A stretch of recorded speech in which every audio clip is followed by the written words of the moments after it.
Hello everyone. आज अपन समझेंगे science से रिलेटेड इंपोर्टेंट ऑब्जेक्टिव्स जो कि बार बार पेपरों में आए हुए हैं। ये वही क्वेश्चन है जो प्रीवियस ईयर में आए हुए हैं और इसके बाद कौन से नए क्वेश्चन बन सकते हैं वो देखेंगे। तो अभी पहले चैप्टर से जो प्रीवियस ईयर में आए हुए क्वेश्चन उनको करते हैं, ठीक है। जैसे कि पहला क्वेश्चन है, what types of reaction in the what types of reaction is the reaction of calcium oxide with water. Calcium oxide की वाटर से रिएक्शन कराएंगे तो कैसे टाइप की रिएक्शन बनती है अपन देखते हैं। कैल्शियम ऑक्साइड का फॉर्मूला CaO प्लस वाटर का होता है H2O। इन दोनों की रिएक्शन कराएंगे तो CaOH का होल ट्वाइस बनता है, CaOH का होल ट्वाइस, और प्लस हीट निकलती है। तो ये दो तरह की रिएक्शन बन सकती है। अगर ऑप्शन में कॉम्बिनेशन रिएक्शन है तो भी सही है, कॉम्बिनेशन रिएक्शन। अगर हीट निकल रही है, ऐसी रिएक्शन जिसमें हीट निकलती है, निकलने को क्या बोलते हैं, एग्जिट बोलते हैं। आपने देखा होगा एग्जिट लिखा रहता है जहां पे निकलना होता है, तो यहीं से अपन याद कर सकते हैं कि एक्सोथर्मिक, एक्सो का मतलब निकलना और थर्माइड, थर्मिक का मतलब होता है हीट। ऐसी रिएक्शन इसका मतलब होता है एग्जिट और थर्मिक का मतलब होता है हीट। मतलब ऐसी रिएक्शन जिसमें हीट निकलती है उसे क्या बोलते हैं, वो एक्सोथर्मिक बोलते हैं। तो दोनों ही सही है, या तो एक्सोथर्मिक लगा सकते हो आप या तो ये वाली रिएक्शन याद रखिए, कहीं ना कहीं फिर से पेपर में आएगी आपके। अब दूसरी है example decomposition reaction. Decomposition reaction के एग्जाम्पल बताने हैं, तो डिकम्पोजिशन रिएक्शन आप जे वाला याद रखिए, जे भी कहीं ना कहीं आएगी। कैल्शियम कार्बोनेट कि आप गर्म करोगे आप तो क्या बनेगा, कैल्शियम ऑक्साइड बनेगी प्लस CO2 अलग हो जाता है। उसे क्या बोलते हैं अपन, डिकम्पोजिशन रिएक्शन बोलते हैं। कहने का मतलब ये है एक चीज, एक रिएक्टेंट दो प्रोडक्ट, दो या दो से अधिक प्रोडक्ट में ब्रेक हो जाए उसे क्या बोलते हैं अपन, डिकम्पोजिशन रिएक्शन बोलते हैं। कितने टाइप की होती है, तीन टाइप की होती है। और थर्मल डिकम्पोजिशन, फोटो डिकम्पोजिशन और इलेक्ट्रोलाइटिक डिकम्पोजिशन। अब those reaction in which heat release, heat निकले, अभी मैंने बताया हीट निकलेगी, निकलना, निकलना मतलब एग्जिट, और एग्जिट से अपन क्या याद रखेंगे, एक्सो, एक्सो हो गया एग्जिट, और हीट निकल रही है तो thermic, exothermic. Those reaction in which two और more substance combine to form a reaction, दो या दो से अधिक रिएक्टेंट मिलकर एक चीज बनाते हैं। मैंने अभी बताया, देखो कैसे, फिर से लिख देता हूँ, CaO प्लस H2O, वो क्या बन जाएगा, CaOH का होल ट्वाइस। दो रिएक्शन मिलकर, दो रिएक्टेंट मिलकर एक प्रोडक्ट बना रहे हैं उसे क्या बोलते हैं, कॉम्बिनेशन रिएक्शन बोलते हैं। तो इसका क्या आंसर होगा, कॉम्बिनेशन रिएक्शन। अब कौन सा है, अगला है मार्वल का फॉर्मूला। मार्वल होती है CaCO3, calcium carbonate, CaCO3। Gain of hydrogen, देखो या तो ये कहेगा गेन ऑफ हाइड्रोजन या ये कहे लॉस ऑफ ऑक्सीजन।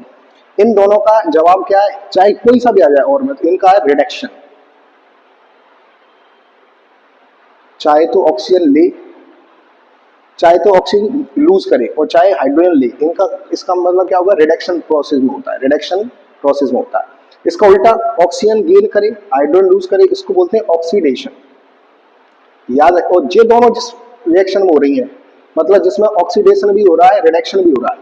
मैं यहाँ लिख रहा हूँ, आप देखिएगा, ऐसी चीज जिसमें क्या हो रहा है, ऑक्सीडेशन, ऐसी रिएक्शन जिसमें ऑक्सीडेशन प्लस रिडक्शन दोनों चीजें हो रही हैं। आप यहाँ से क्या बनती है, वो रिडॉक्स। इसका मैंने RED ले लिया, OX, रिडॉक्स रिएक्शन कहते हैं इसे। मतलब एक कहने का, एक ऐसी रिएक्शन जिसमें ऑक्सीडेशन भी हो और रिडक्शन भी हो, उसे क्या बोलते हैं अपन, रिडॉक्स रिएक्शन बोलते हैं। आगे पेपर में आने के चांसेस के। एनर्जी एब्जॉर्ब, मतलब जिसमें एनर्जी की जरूरत होती है, अब जरूरत हुई तो इन करेंगे, एनर्जी को लाएंगे, तो ऐसे इनसे बना एंडो थर्मिक, थर्मिक मतलब हीट, एंडो मतलब जिसमें नीड हो, और रिलीज तो अभी एक्सोथर्मिक, ये अपने आप लिख सकते हैं। एक्सचेंज ऑफ आइंस, आइंस का एक्सचेंज जब होता है उस रिएक्शन को बोलते हैं अपन डबल डिस्प्लेसमेंट रिएक्शन। क्या बोलते हैं, double displacement reaction, displacement reaction. देखिए कैसे, मैं बना देता हूं, BaCl2 प्लस Na2SO4। अब क्या करेगा, BaNa से कहेगा तू मेरी जगह पे आ जा, मैं तेरी जगह पहुंच जाता हूँ, तो क्या बन जाएगा, BaSO4 प्लस 2NaCl बन जाएगा। ऐसे ही बोलते हैं अपन डबल डिस्प्लेसमेंट। और लगभग जितनी भी डबल डिस्प्लेसमेंट रिएक्शन होती हैं वे ज्यादातर क्या होती हैं, प्रेसिपिटेशन रिएक्शन होती हैं।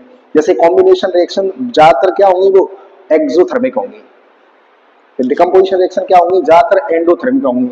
ऐसे डबल डिस्प्लेसमेंट रिएक्शन ज्यादातर क्या होती है, प्रेसिपिटेशन रिएक्शन होती है। Highly reactive element displace less reactive element, जो ज्यादा पावरफुल एलिमेंट होंगे वो हल्के पावरफुल एलिमेंट को क्या कर देंगे, डिस्प्लेस कर देंगे और नई रिएक्शन बनाएंगे, उसे बोलते हैं अपन डिस्प्लेसमेंट रिएक्शन। क्या बोलते हैं इसे अपन, डिस्प्लेसमेंट रिएक्शन। डिस्प्लेसमेंट रिएक्शन, इसकी देखो, इसका मैं एक एग्जांपल दिखा रहा हूं आपको, वो याद रखिएगा, हो सकता है पेपर में आ जाए, उसका नाम भी पता करना है। जैसे Al प्लस Fe2O3, 2Al बन जाएगा Al2O3 प्लस 2Fe, इसे बोलते हैं अपन थर्माइड रिएक्शन बोलते हैं, थर्माइड रिएक्शन। ये रेलवे ट्रैक को जोड़ने में हेल्प करती है, पक्के पे आने वाली रिएक्शन है, याद रखिएगा। ये कुछ और क्वेश्चन है जो फर्स्ट चैप्टर से आ सकते हैं पेपर में, उन्हें भी देख लेते हैं। Formula of rusting of iron, लोहे में जंग लग जाती है, उसका फॉर्मूला क्या है, तो उसका फॉर्मूला होता है Fe2O3.XH2। याद रखिएगा, इंपोर्टेंट है, पेपर में आने के पूरे चांसेस के। Gas that once with a pop sound, ऐसी गैस जो पॉप साउंड से जलती है तो पॉप साउंड निकालती है, तो उसको बोलेंगे हाइड्रोजन। जे वाले भी क्वेश्चन अच्छा है, हाइड्रोजन गैस। फिजिकल चेंज आप जानते हो, ऐसा चेंज जो कि दोबारा फिर से वही बन जाए, ऐसे कि पानी है, पानी से बर्फ बन जाएगी, फिर बर्फ से फिर पानी बन जाए, तो वही है क्या, melting of ice, melting of ice. The balancing of chemical equation is based upon, जो बैलेंसिंग करते हैं वो किस बेस्ड पे होती है, तो law of conservation of mass, law of conservation of mass, ये याद रखिएगा। ऑन बर्निंग एनी सब्सटेंस, देखो ज्यादातर ये क्वेश्चन थोड़ा सा हो सकता है आपको अजीब लगे, फिर मैं आपको बता रहा हूँ।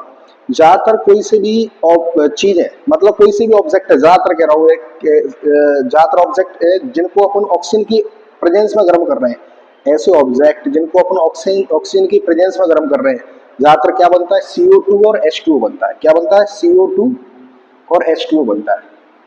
जैसे मैं कहूँ मीथेन है, मीथेन को मैं ऑक्सीजन की प्रेजेंस में गर्म कराऊंगा, क्या बनेगा, CO2 और H2O बनेगा। बस बैलेंस का अपन कर लेंगे। जैसे कि आपने ग्लूकोज था, C6H12O6 प्लस O2, नहीं हाँ, C6H12O6 प्लस O2 है, क्या बनेगा, CO2 प्लस H2O बनेगा। ज्यादातर जितने भी कार्बनिक कंपाउंड है, आप उनको ऑक्सीजन की प्रेजेंस में गर्म करोगे तो हमेशा क्या बनते हैं, CO2 और H2O बनते हैं। इधर देखते हैं, decomposition of silver bromide take place due to, वो कह रहा है सिल्वर ब्रोमाइड का जो डिकम्पोजिशन होता है किस एनर्जी की प्रेजेंस में होता है। तो आपने फोटो देखे होंगे, पहले जो फोटो होते थे वो सनलाइट की प्रेजेंस में खींचते थे, तो सिल्वर ब्रोमाइड का यूज ज्यादातर कहाँ होता है, फोटो में होता था, इसका याद रखिएगा, sunlight, sunlight, photo, sunlight, sun energy, sunlight की एनर्जी पे ऐसा हुआ। ठीक है, जो फर्स्ट चैप्टर के क्वेश्चन थे, अब मैं सेकंड चैप्टर आपको करा चुका हूँ मैं, और एसिड और बेस के, तो थर्ड चैप्टर कराता हूँ। ठीक है, अब चैप्टर 3 देखते हैं अपन, मेटल नॉन मेटल। इससे कौन से क्वेश्चन पेपर में आए, देखते हैं। मोस्ट रिएक्टिव मेटल इज, इनमें से सबसे ज्यादा रिएक्टिव मेटल कौन सा है, इनमें से जिस जी वाला है। अब इसका देखो साइन अलग अलग है, तो अपन पूछ सकता है कि सोडियम का साइन क्या होता है, तो ये किसका साइन है, सोडियम का। तो अपना आंसर क्या है, सोडियम सबसे ज्यादा रिएक्टिव मेटल होता है। Au का है, Au गोल्ड का है, ये भी पूछ सकता है, गोल्ड का बताइए। Ag का है, Ag सिल्वर का है, ये साइंस पूछ सकता है। देखो इनको लिखने का तरीका बताऊं, पहला अक्षर कैपिटल होता है, दूसरा अक्षर स्मॉल होता है। आप इसको ऐसे लिखे आओगे गलत हो जाएगा, या आप इसको ऐसे लिखे आते तो भी गलत हो जाएगा। तो हमेशा पहला अक्षर कैपिटल लिखना है, दूसरा अक्षर स्मॉल लिखना है। Cu क्या है, कॉपर है। Which property do not exhibited by the metals, मतलब ऐसी प्रॉपर्टी बताइए जो मेटल शो नहीं करते। तो इलेक्ट्रिक कंडक्टिविटी बिल्कुल सही है, मतलब मेटल में करंट फ्लो होता है, ये तो अपन जानते हैं कि जितने भी तार बनाए जाते हैं वो मेटल के बनाए जाते हैं, तो मेटल में करंट फ्लो होता है। डक्टिलिटी वायर सेम है। विटलनेस नहीं होती, विटलनेस किसमें होती है, नॉन मेटल में होती है। मेलेबिलिटी बिल्कुल सही है, पीट पीट के चादर कर देना। मेलेबिलिटी कभी भी आप भूल जाओ तो, या काजू कतली को याद रखना, काजू कतली के ऊपर क्या लगी होती है, सिल्वर लगी होती है। कैसे उसे पीट पीट के बनाया जाता है, सिल्वर फॉइल में कन्वर्ट कर दिया जाता है। एल्काइल मेटल इंपोर्टेंट है, इस बार का मुझे लग रहा है पेपर में आने के चांस है। यहाँ भी क्या लिखेंगे, अपन सोडियम लिखेंगे। ठीक है, metal exist in liquid state, ऐसा मेटल जो लिक्विड स्टेट में होता है, याद रखिए एक ही है मरकरी। मरकरी हिंदी में पारा बोलते हैं। और नॉन मेटल की बात करें तो ब्रोमाइन। ये कैसा है? अधातु है, नॉन मेटल है। एलॉय ऑफ मरकरी, एलॉय को क्या बोलते हैं? अमलगम बोलते हैं, अमलगम। मरकरी के एलॉय को अपन अमलगम बोलते हैं। The alloy homogeneous mixture of two और मोर मेटल, दो या दो से अधिक मेटल्स का मिक्सचर हमेशा क्या कहलाता है? एलॉय कहलाता है, मिश्र धातु कहलाता है। लिक्विड नॉन मेटल अभी बताया ब्रोमाइन होता है, याद रखिएगा। Highly reactive element sodium any lustrous important, lustrous non metal, ऐसा नॉन मेटल जो चमकीला होता है। तो दो होते हैं, एक तो डायमंड भी है, लेकिन डायमंड अपन को याद नहीं रखना, किसी को पता है, अपन को याद रखना आयोडीन। ये आयोडीन क्या है? लस्चरस नॉन मेटल है, याद रखिएगा ये। आगे और क्वेश्चन समझते हैं, ठीक है। चलिए अब कुछ और क्वेश्चन है मेटल नॉन मेटल से, वो भी समझते हैं। प्योर गोल्ड, प्योर गोल्ड की जो मतलब मेजरमेंट होता है वो किसमें होता है? 24 कैरेट में होता है, 24 कैरेट्स। मेटल, मेटल के बारे में सारी प्रॉपर्टी आपको पता होना चाहिए। गुड कंडक्टर होते हैं, good conductor, good conductor, good conductor. आपसे पूछे कि सबसे अच्छा कंडक्टर कौन सा है, बेस्ट कंडक्टर की बात करें, बेस्ट कंडक्टर की बात करेंगे तो अपन यहाँ दो तीन क्वेश्चन बनते हैं कंडक्टर से। सिल्वर, सिल्वर एजी भी लिख सकते हैं अपन। आपसे पूछे कि ऐसा कौन सा नॉन मेटल है जो गुड कंडक्टर है, नॉन मेटल भी है और गुड कंडक्टर भी है, तो ऐसा है ग्रेफाइट। ये तीन चार बातें आप याद रखना, हो जाएगा। Which metal is kept in kerosene? Sodium and potassium, sodium और पोटेशियम। सोडियम लिखा है ना आप तो ज्यादा। गैल्वेनाइजेशन क्या होता है? किसी भी मेटल पर जिंक की आप लेयर चला रहे हो, उसे अपन गैल्वेनाइजेशन बोलते हैं। कोटिंग ऑफ जिंक, जिंक की लेयर चढ़ाना क्या कहलाता है? गैल्वेनाइजेशन कहलाता है। प्रिवेंटिंग ऑफ आयरन रस्ट, आप भी जानते हो कि अपने घर पे जो अप्लायंसेस वगैरह हैं जिनको अपन जंग लगने से रोकने के लिए क्या क्या करते हैं? आप ऑयलिंग करते हैं, ग्रीसिंग करते हैं, पेंटिंग करते हैं, गैल्वेनाइजेशन करते हैं, अलॉय बनाते हैं, ये सारी चीजें आप लिख सकते हो। Can be easy cut a knife, तो सोडियम और पोटेशियम, सोडियम और पोटेशियम को जे एक soft metal, non soft metal होते हैं जिसे आसानी से काटा जा सकता है। जे इंपोर्टेंट है कि उकाय का और है, एल्यूमिनियम का, बॉक्साइड का और aluminium, aluminium, dolomite, calcium.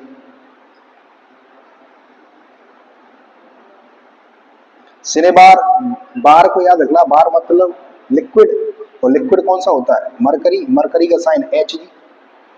Calamine, calamine, calamine किसका होगा? जिंक का होगा। Haematite iron. अब देखो थोड़ा सा मैं आपको एक अच्छी बात बताता हूँ, आपको शायद याद हो जाए। B4 क्या होता है?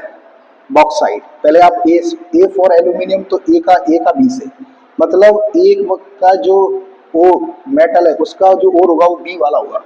सी का कैल्शियम, तो डी का क्या होगा? डोलोमाइट होगा।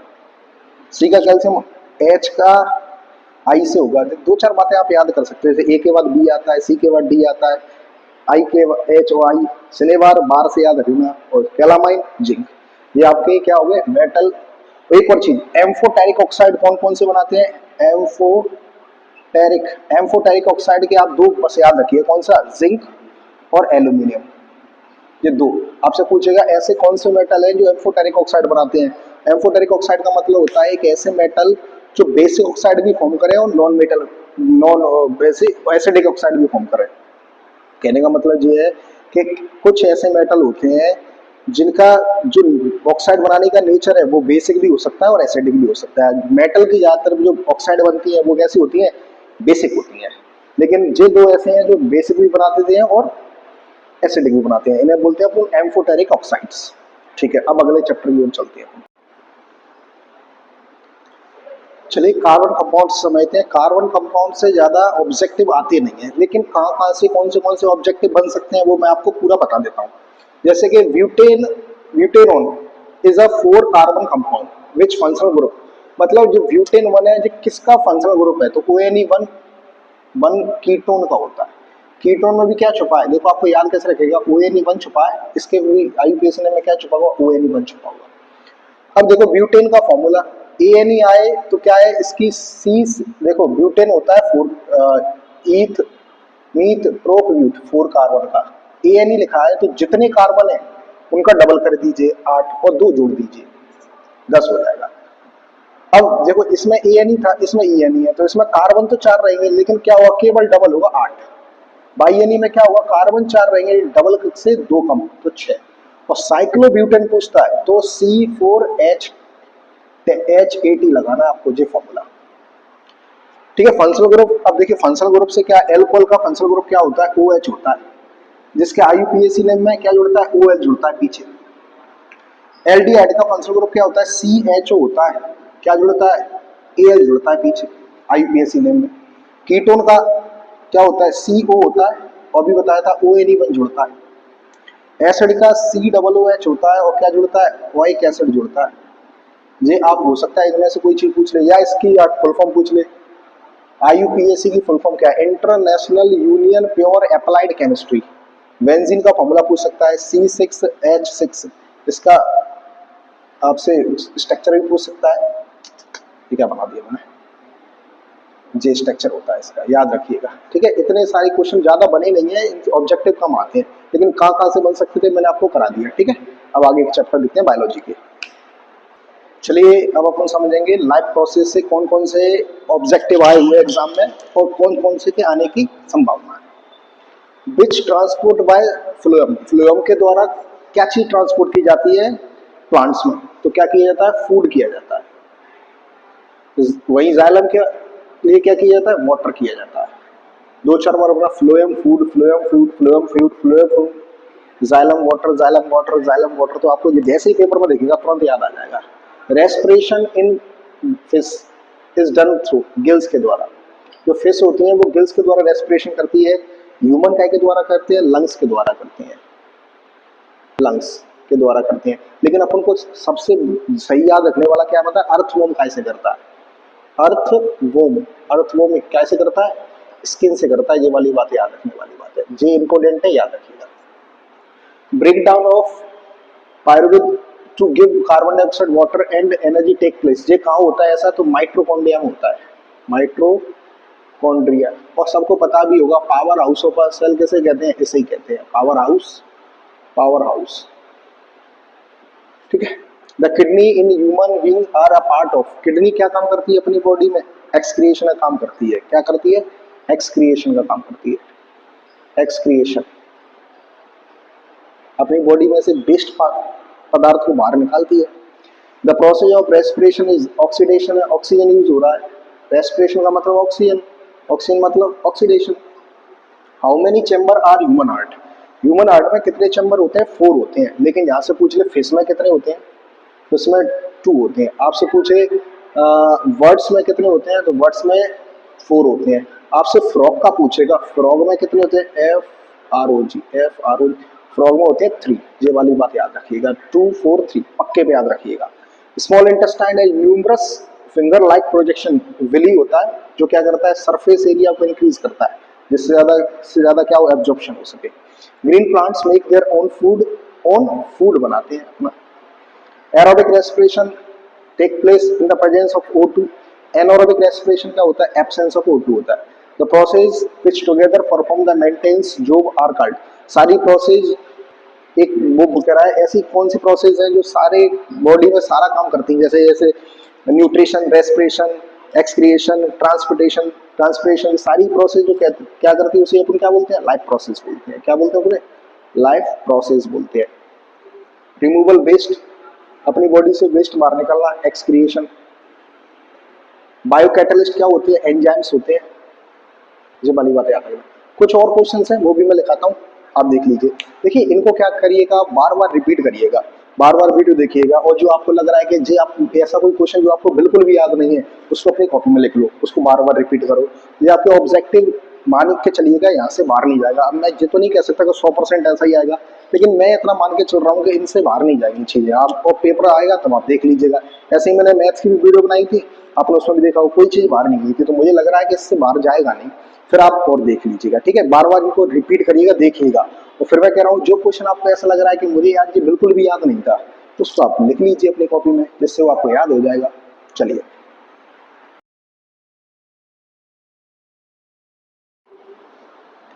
चलिए अब कंट्रोल एंड कोऑर्डिनेशन से समझते हैं कौन से पेपर में क्वेश्चन आए हुए हैं और आ सकते हैं, बन सकते हैं। तो कंट्रोल एंड कोऑर्डिनेशन हॉर्मोन्स आए, तो हॉर्मोन्स समझते हैं अपन। हॉर्मोन्स को जो निकालने वाली ग्लैंड होती है उन्हें बोलते हैं अपन एंडोक्राइन ग्लैंड, एंडोक्राइन ग्लैंड्स। और इसी से बनी हार्मोन की जो स्टडी होती है वो बनती है एंडोक्राइनोलॉजी, एंडोक्राइनोलॉजी हॉर्मोन्स निकालती है। ऐसे ही ग्लैंड है जो एंजाइम्स निकालती है, एंजाइम्स निकालने वाली ग्लैंड को बोलते हैं अपन एक्सोक्राइन, एक्सोक्राइन। और जो दोनों निकालती हैं उन ग्लैंड को बोलते हैं अपन, ऐसी ग्लैंड जो दोनों एंजाइम्स निकालते हैं उन्हें हेट्रोक्राइन बोलते हैं, हेट्रोक्राइन। और अपनी बॉडी में हेट्रोक्राइन ग्लैंड कौन सी है? Pancreas, pancreas is a heterocrine gland, याद रखिए। सबसे बड़ी ग्लैंड की बात करें, सबसे बड़ी ग्लैंड की बात करें तो लीवर है। सबसे बड़ी एंडोक्राइन ग्लैंड की बात करें तो कौन सी है? थायराइड ग्लैंड है। तो ये दोनों बातें आप याद रखिएगा, सबसे बड़ी ग्लैंड की बात करें तो लीवर, सबसे बड़ी एंडोक्राइन ग्लैंड तो थायराइड। तो एंडोक्राइन ग्लैंड कौन सी होती है? जो हार्मोन्स निकालती है, एंजाइम्स निकालने वाली एक्सोक्राइन, और जो दोनों निकालती है वो हेट्रोक्राइन। तो हेट्रोक्राइन ग्लैंड कौन सी अपनी बॉडी में? पेनक्रियास, ये भी याद रखिए। अब जो प्लांट हार्मोन्स है, 5 प्लांट हार्मोन्स है, इनके नाम आपको याद रखनी है बार बार, जो कि ज्यादातर पेपर में ये क्वेश्चन आएगा कि आप इसमें से ये बताइए कि इसमें से कौन सा प्लांट हार्मोन है या इनमें से कौन सा प्लांट हार्मोन नहीं है, ऐसी चीजें पूछेगा। तो आप इन 5 नामों को अच्छे से याद रखिएगा। आगे, the gap of between two neurons, दो न्यूरॉन के बीच में गैप होता है, साइनेप्स बोलते हैं, ये याद रखिएगा। मास्टर ग्लैंड पिट्यूटरी ग्लैंड है, pituitary gland, master gland. Medulla को कंट्रोल कैसा करता है? इनवॉलेंट्री एक्शन कंट्रोल करता है, इनवॉलेंट्री। इनवॉलेंट्री क्या होते हैं? इनवॉलेंट्री वे एक्शन होते हैं जो आपकी इच्छा के अनुसार काम नहीं करते। जैसे मैं हाथ ऐसे कर रहा हूँ, ये मेरी इच्छा के अनुसार काम हो रहा है, लेकिन मेरी heart beat, blood pressure, function of kidney, ये सब क्या है? इनवॉलेंट्री एक्शंस है। जो पीछे होता है तब जहाँ कहते हैं, जहाँ बोलते हैं कि मारना नहीं चाहिए, छोटा दिमाग होता है, यही तो होता है medulla. Hormones regulate blood sugar, ऐसा हार्मोन जो ब्लड शुगर रेगुलेट करता है, इंसुलिन। पक्का याद रखिए आप इस हार्मोन को याद रखिएगा, आने के पूरे पूरे चांस है इंसुलिन के। Unit of nervous system, neuron, neuron. Blinking of eyes, मैंने बोला ऐसी कुछ एक ऐसा एक्शन भी होता है अपनी बॉडी में जो आपकी इच्छा के अनुसार नहीं होता। जैसे कि कभी आपने देखा हो कोई गर्म चीज हो, उस पर अपना गलती से हाथ लग जाए तो हाथ पीछे को आ गया, कभी नुकीली चीज पर अपना पैर पीछे पड़ जाए तो पैर अपने आप हट जाता है, कोई टॉर्च अपनी आंखों पर लगाए तो अपनी आंखें अपने आप झपक जाती है। इस पूरे एक्शन को अपन क्या बोलते हैं? रिफ्लेक्स एक्शन बोलते हैं, reflex action.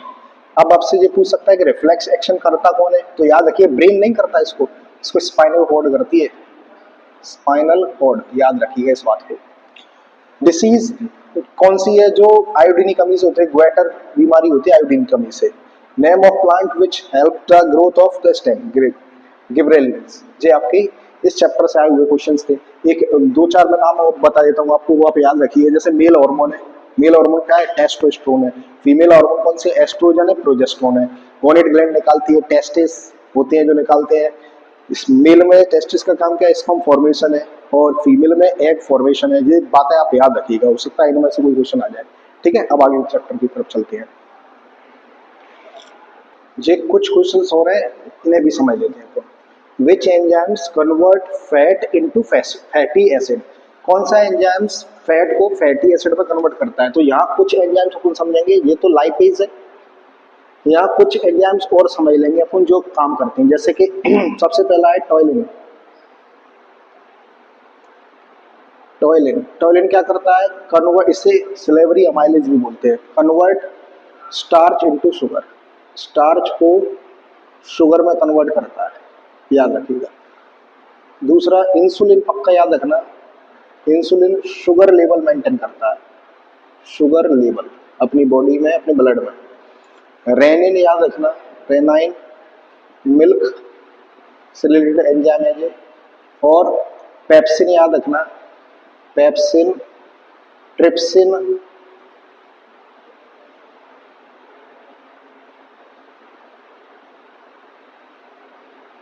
Pepsin, pepsin acid को अमीनो एसिड में कन्वर्ट करता है, प्रोटीन को अमीनो एसिड में कन्वर्ट करता है, लेकिन कैसी, एसिडिक नेचर की प्रोटीन। और जे भी प्रोटीन को ही करता है, लेकिन कैसी, बेसिक नेचर की प्रोटीन। दोनों एंजाइम्स को याद रखिएगा, सबसे इंपोर्टेंट एंजाइम्स जे और J. Dash is measured by sphygmomanometer. इससे अपन क्या करते हैं, ब्लड प्रेशर मेजर करते हैं। सबने देखा होगा ब्लड प्रेशर मेजर कैसे किया जाता है। अब ब्लड प्रेशर से एक चीज और बन सकती है, ब्लड प्रेशर से आपसे पूछ लेगा ब्लड प्रेशर की रेंज क्या है, तो ब्लड प्रेशर रेंज क्या है, 150 130 mmHg, 130 mmHg टू 80 mmHg, ये याद रखिएगा। हीमोग्लोबिन रेड कलर, और क्या करती है हीमोग्लोबिन, ट्रांसपोर्टेशन ऑफ ऑक्सीजन करती है। प्लेटलेट क्या करती है, clotting of blood, clotting of blood. Nephron kidney में पाया जाता है, किडनी की यूनिट है। Chlorophyll green pigment, green pigment plant में जो होता है। Stomata exchange of gases, exchange of gases, gases का एक्सचेंज करता है। और ये एटीपी की फुल फॉर्म। ये क्वेश्चन और भी हैं जो बन सकते हैं, एक बार इसको देख लीजिएगा, ब्लड प्रेशर की रेंज क्या है, एक बार देखता हूं मैं।